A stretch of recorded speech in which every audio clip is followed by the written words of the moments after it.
There's no white Christmas for President Trump this year, who's celebrating the holiday with 70-degree weather at his Florida resort.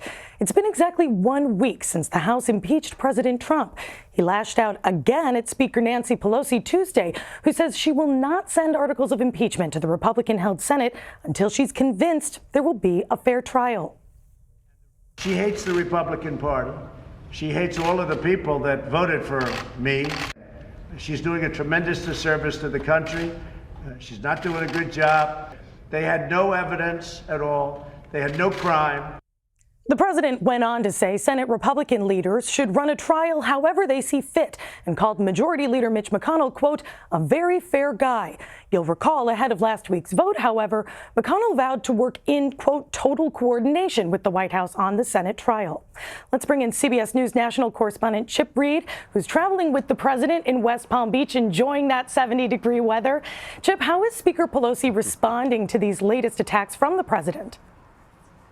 Well, she hasn't had a lot to say, but it's fair to say that she is standing her ground. She had a tweet on Monday, and she sent a letter to her Democratic colleagues yesterday, in which, in both cases, she said that it is important for her to hold on to the articles of impeachment until the Senate describes exactly what this trial is going to look like. Because, for example, if they don't have witnesses, then the managers she's going to want to assign from the House are going to be people who are really good at giving speeches.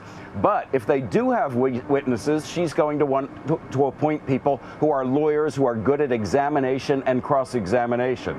So that is her argument. She said who she appoints as managers depends on how the trial is going to proceed, and in particular, whether there will be extensive documents and a number of witnesses. So she is standing her ground. She also said to the president in her tweet, President Trump blocked his own witnesses and documents from the House on phony complaints about the process. What's his excuse now? So that is very much like Nancy Pelosi, to hit back pretty hard. And what she's saying is, on the House side, the president said no documents, no witnesses. It's an unfair process. But now the Republicans are in charge of the process. So what is his excuse for not ponying up with documents and witnesses this time around? Right. So she's waiting to see how this is all going to shake out. So is there any way to give us some sort of a timeline on when we might see this Senate trial take place?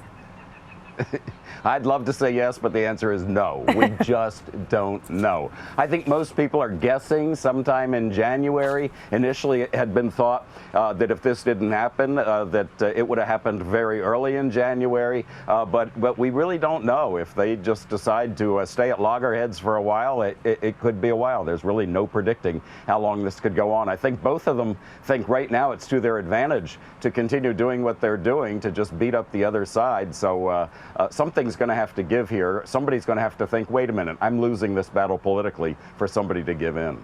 Right. Now, Chip, yesterday the president was seen meeting with attorney and ardent Trump supporter Alan Dershowitz at his Mar-a-Lago estate. So what more can you tell us about that meeting? I know eyes have been on Dershowitz for a little bit regarding possibly representing the president in an impeachment trial.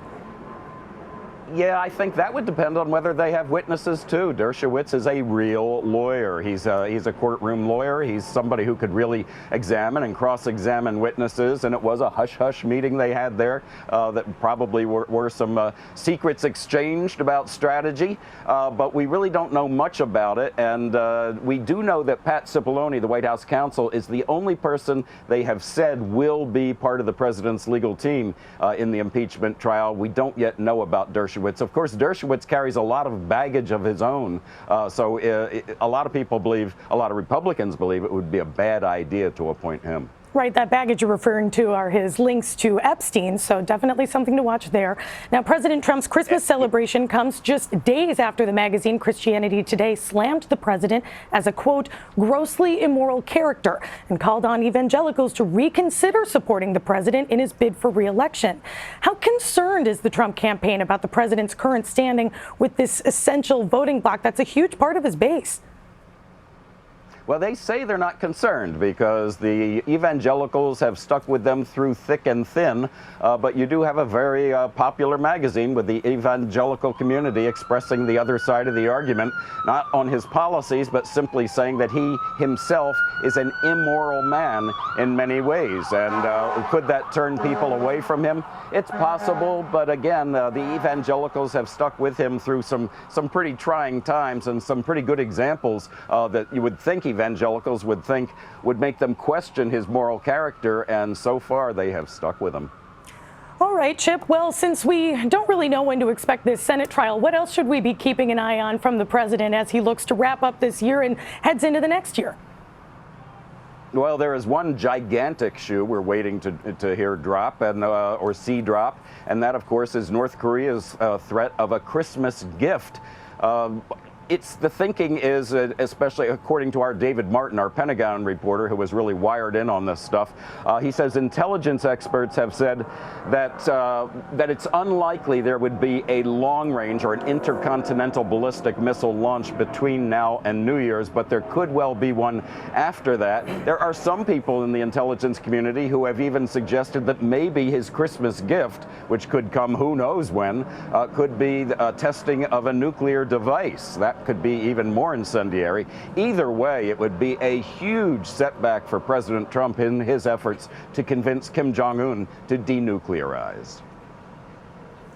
Thank you, Chip. Chip Reid in Florida. Thanks again. My pleasure.